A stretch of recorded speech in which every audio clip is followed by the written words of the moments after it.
กลับเข้ามาสู่ระยะของเศรษฐกิจสังคมส่วนวันในตอนนี้เราจะมาต่ออีกหนึ่งข่าวสำหรับซูเลียนเนาะเพิ่นได้มีการจัดพิธีมอบใบเกียรติคุณและนอกจากนี้ก็ยังมีการมอบ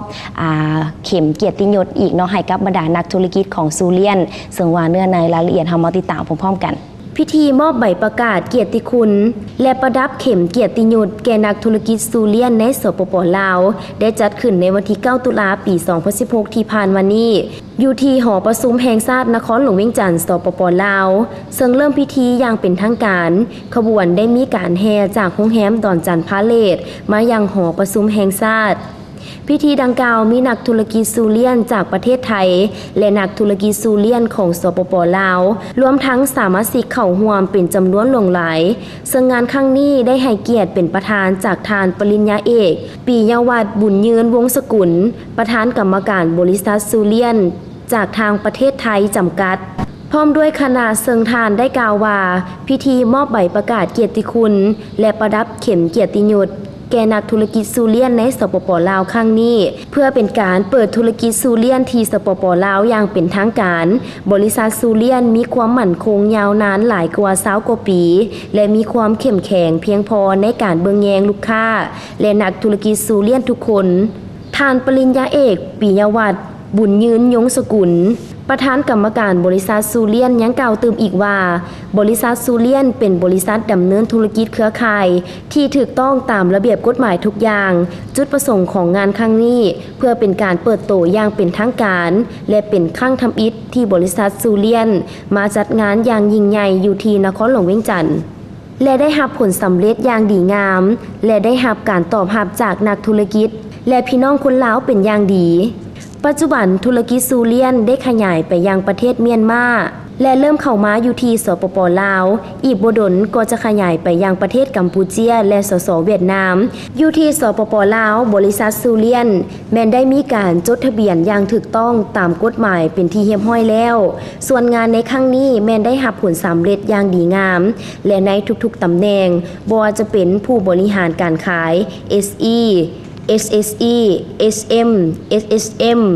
จนถึง RCD ปัจจุบันตำแหน่งดังกล่าวนักธุรกิจจากสปป.ลาวแม้นได้หลายตำแหน่งแล้วและเกี่ยมก้าวเข้าสู่ตำแหน่งสูงสุดคือตำแหน่ง RCD หรือ RCD Lawyer Crown Doctor คือตำแหน่งที่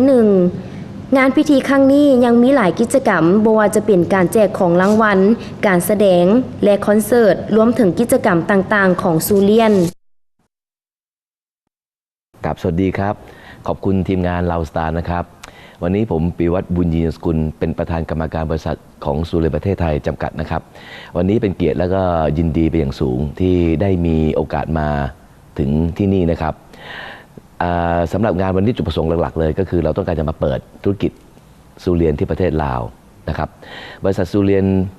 มีความมั่นคงมา20 ปีครับอยู่ที่ประเทศไทยแล้วเราก็เชื่อมั่นว่าบริษัทเรามีความเข้มแข็งเพียงพอมากๆเลยนะครับกับความมั่นคงที่จะดูแลนักธุรกิจซูเลียนนะครับ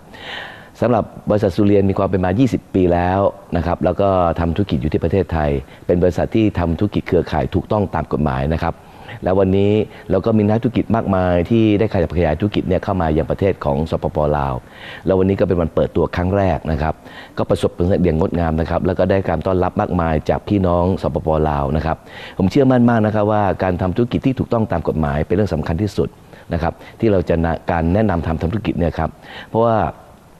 การที่เราจะร่วมธุรกิจด้วยกันเนี่ยเราต้องมีแบ็กกราวด์มากมายข้อที่สำคัญเลยนะครับ1ก็คือความมั่นคงของบริษัทนะครับ2ผลิตภัณฑ์สินค้าที่ซื้อแล้วสามารถซื้อซ้ำได้อีกนะครับและอันที่3ก็คือสำคัญมากก็คือผู้ที่ประสบผลสำเร็จมีแบบอย่างงดงามจริงๆถ้าท่านได้ชมจากเมื่อเช้านี้นะครับแล้วก็จะมีกองทุนรถยนต์เป็นคาราวานมาจากประเทศไทยซึ่งจริงๆแล้วเนี่ยครับเรามอบกองทุนรถยนต์ไปเนี่ย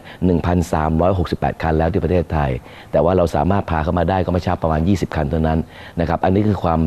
เป็นจริงที่ท่านสามารถสัมผัสได้ด้วยตนเองนะครับเพราะฉะนั้นผมมีจุดประสงค์จริงๆก็คืออยากจะนำความเจริญนะครับแล้วก็เข้ามาทำให้คนลาวพี่น้องลาวนะครับที่อยากจะมีโอกาสซึ่งบางทีพื้นฐานของแต่ละคนต้นทุนแต่ละคนอาจจะไม่เหมือนกัน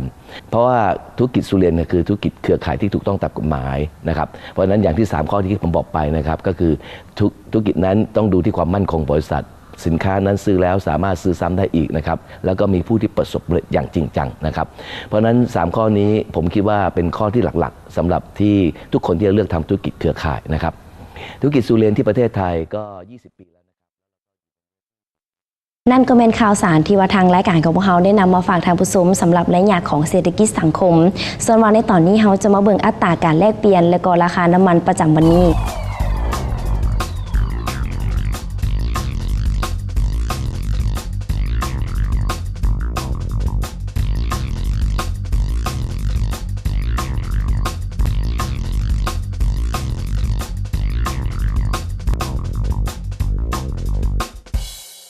ที่ผ่านไปนั่นก็เป็นอัตราการแลกเปลี่ยนและก็ราคาน้ำมันประจำวันนี้เจ้าในส่วนวันในตอนนี้จะไปพักกันก่อนในระยะหน้ามันที่ตามการรายงานของสภาพดินฟ้าอากาศลงไปถึงสกุปดีๆในระยะต่อไปกับรีทิเดตสภาพมีใส